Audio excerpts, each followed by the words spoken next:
So let's take a look inside the book, Indian Ragas for Piano Made Easy. The contents page, the scales used, one scale for each rag in the book, so each rag uses a different scale. The introduction, the structure of each rag, so this outlines the different parts of each rag and roughly what you're doing in them. And then we move to the sheet music in the book. There are 6 rags. Each rag is presented on a double page, so there's no page turning, and they are presented essentially in order of difficulty.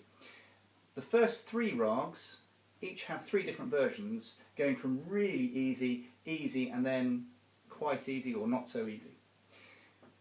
The first page of the really easy rags, this is suitable for near beginners, and then the second page of the really easy rags is probably suitable for about grade 1 kind of area. So we've got really easy Rāgas Latangi, slightly harder version of that called easy Rāgas Latangi, and then quite easy Rāgas Latangi. So this one has got some ornaments, some grace notes, some akakachuras, and got some shorter note values as well. Then we come to 2A, really easy Rāg Madhuvanti, easy Rāg Madhuvanti, quite easy Rāg Madhuvanti, then Rāg 3, really easy Rāg Todi, 3B, easy Rāg Todi, and 3C, not so easy Rāg Todi. This one gets a little bit harder than some of the others so far. Then 4, easy Rāgas Vachaspati. This one's a little bit faster. 5 is quite easy Rāg Patdeep. And then again a less easy one. This is slightly less easy Rāg Desh. So this one is probably around grade 4 kind of standard. So you'd need to have been playing for some little time before you'd be able to get your fingers around that one.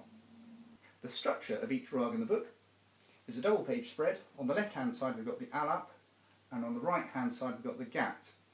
Now the ālāpa page is free pulse, slow, gentle, the sustain pedals held down all the way through, and for the really easy versions and the easy versions it's never both hands playing at once. It's always left hand, then right hand, left hand, then right hand, left hand, then right hand.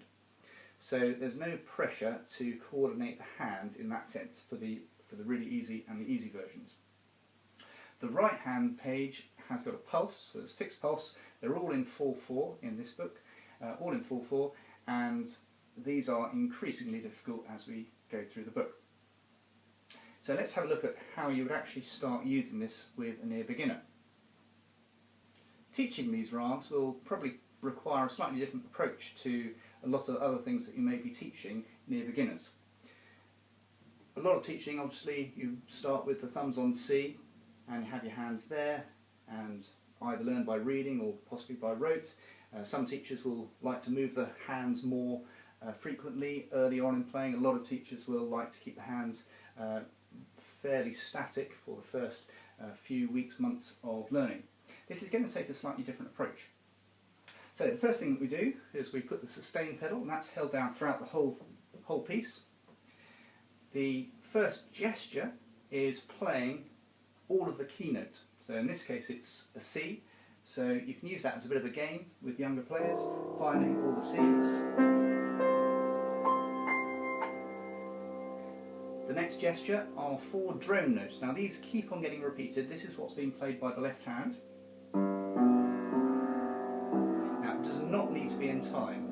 It actively needs not to be in time. So it can feel quite haphazard. Now if you think, well, actually my student's probably going to struggle to find those notes, you could use a bit of sticky tape or a bit of post-it notes. It's fine for them to do this with one finger, and then take that in turns with the right hand, okay? Or you might think, well, actually I'll just play that bit for the moment for them. The next gesture is this descending scale. They'll need to play this quite quickly, now as fast as they can, and then any high C. So they'll look and find a C, or there we go. Then the melody section really begins. and the left and the right hand alternate all the time. So we've got the same 4 drone notes, and then the right hand notes. Now in this case we're starting with C and D. We've got the notes of the scale that's being used up here, and so this can be quite a nice way of getting the student to begin to just find those notes. The first time they look at this, just finding those notes. Okay, C, D.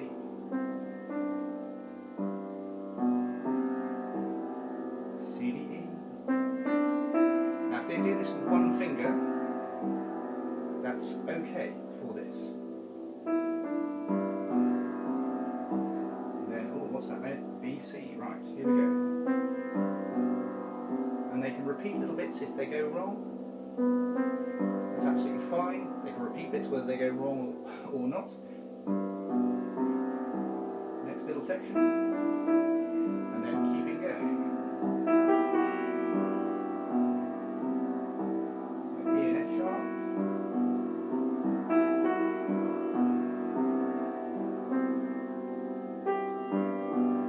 And all the time that they're doing this, you can guide them through that. You can help them with the notes. And because the timing doesn't matter, in the sense of it mustn't be in a strict time, you've got freedom to find the notes and use it in an exploratory way.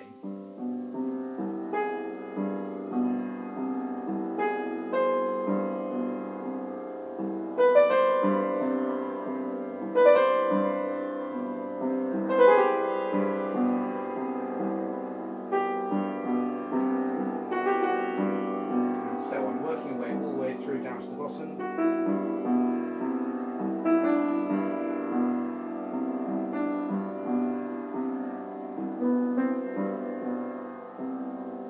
And when you have reached the end of there, you can repeat little bits as many times as you want. You can change the order, but when you get to there and you've finished, then we end with this little descending cascade gesture that we've had up here, the really fast.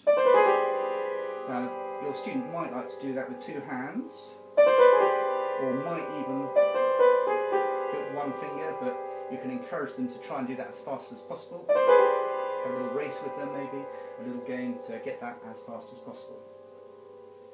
The gap section, which is the page on the right of each double page spread, this is in time. It's got a rigid tempo, unlike the ālāpa, which had a free pulse.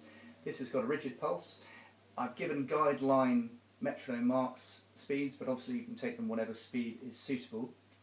And the left hand part, for the really easy versions, is really easy. It's a 4-note pattern that is repeated all the way through.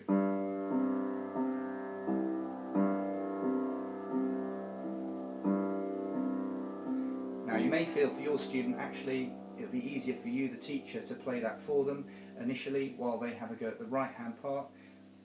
Depends on the level of your student. Obviously they may be able to have a go at that, both hands together, more quickly. Once you've played through that gap section, we get a section here where we've just got the left hand part and the right hand part has got no notes there. And the suggestion here is that you work your way through the ālāpa music again, but with that fixed pulse underneath, with this ostinato pattern underneath.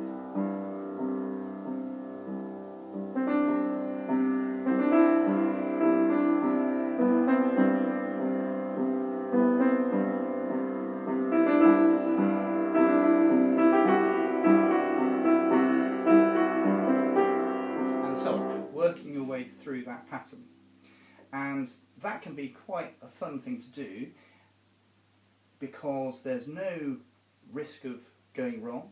It doesn't matter if you go wrong at any point, but we're just trying to have a go at using those notes in rhythm. The student will come up with their own rhythms, but the notes are given, so they can decide to go through in order, bar by bar by bar, or they can decide to mix and match. It doesn't matter, but it's a way of exploring and coming up with your own little melody by using your own rhythms and using those notes, but not necessarily in that order. The rag ends with the ending gestures. So we've got a short pattern that's played 3 times, followed by the descending little cascade that's marked really fast, and then any high C and any low C. The pedal's held down through all of that, and that's the way that the piece ends. So let's give it a go.